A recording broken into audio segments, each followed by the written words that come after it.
महादेव ही सब कुछ हैं। इस संसार में शिव ही आदि हैं और शिव ही अंत हैं। और जब जब हम महादेव की बात करें तो प्रभु के साथ जुड़े नंदी को हम कैसे भूल सकते हैं। जहाँ पर भी भगवान शिव की पूजा होती है वहाँ पर नंदी को भी याद जरूर किया जाता है।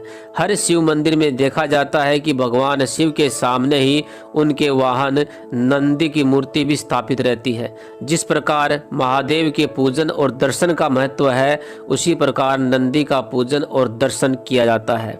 नंदी भगवान शिव के वाहन ही नहीं अपितु वे शिव के परम भक्त भी हैं।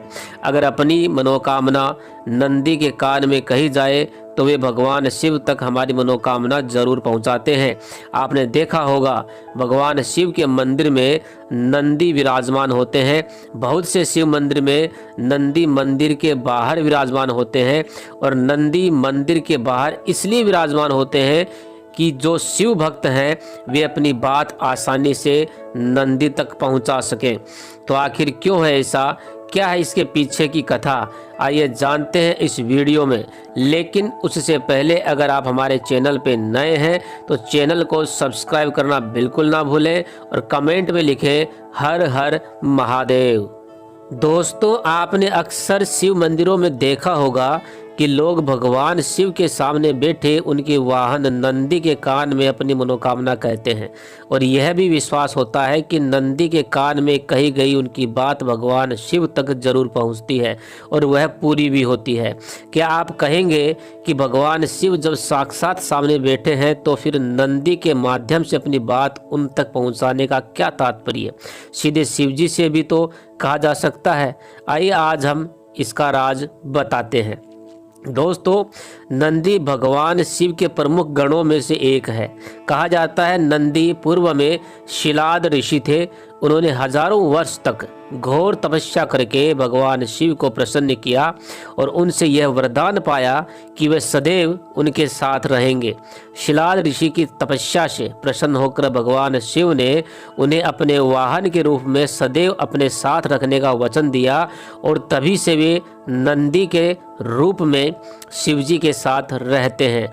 शिव महापुराण में कहा गया है कि भगवान शिव सदैव तपस्या में लीन रहते हैं।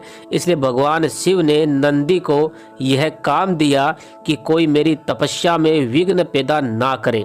अगर मेरी तपस्या के दौरान कोई भक्त मुझसे मिलने आए तो उसको बाहर ही रोक करके उसके आने का प्रयोजन पूछो।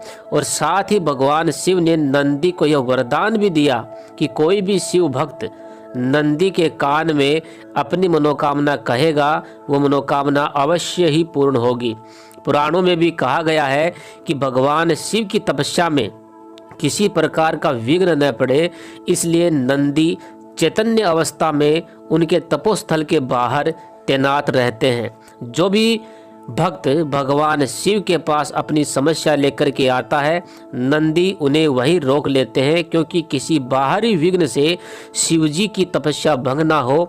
इसलिए भक्त भी अपनी बात नंदी के कान में कह देते हैं और शिव के तपस्या से बाहर आने पर नंदी उन्हें भक्तों की सारी बातें जस की तस बता देते हैं। भक्तों को यह भी विश्वास रहता है कि नंदी उनकी बात शिवजी तक पहुंचाने में कोई भेदभाव नहीं करते और वे शिवजी के प्रमुख गण हैं, इसलिए शिवजी भी उनकी बात अवश्य मानते हैं। लेकिन दोस्तों, नंदी के कान में भी अपनी समस्या या मनोकामना कहने के कुछ नियम हैं, उनका पालन करना आवश्यक है। नंदी के कान में अपनी मनोकामना कहते समय इस बात का ध्यान रखें कि आपकी कही हुई बात कोई और न सुने। अपनी बात इतनी धीमे कहें कि आपके पास खड़े व्यक्ति को भी उस बात का पता ना लगे।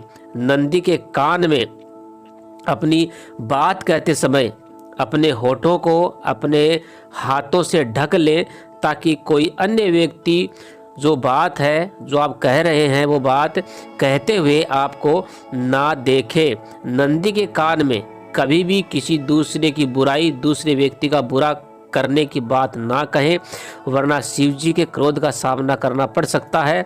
नंदी के कान में अपनी मनोकामना कहने से पूर्व नंदी का पूजन करें और मनोकामना कहने के बाद नंदी के समीप कुछ भेंट अवश्य रखें।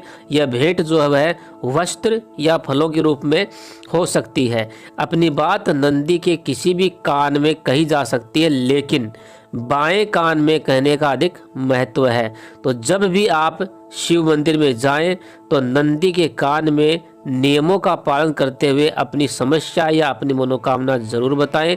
भगवान शिव आपकी हर मनोकामना जो है जरूर पूरी करेंगे।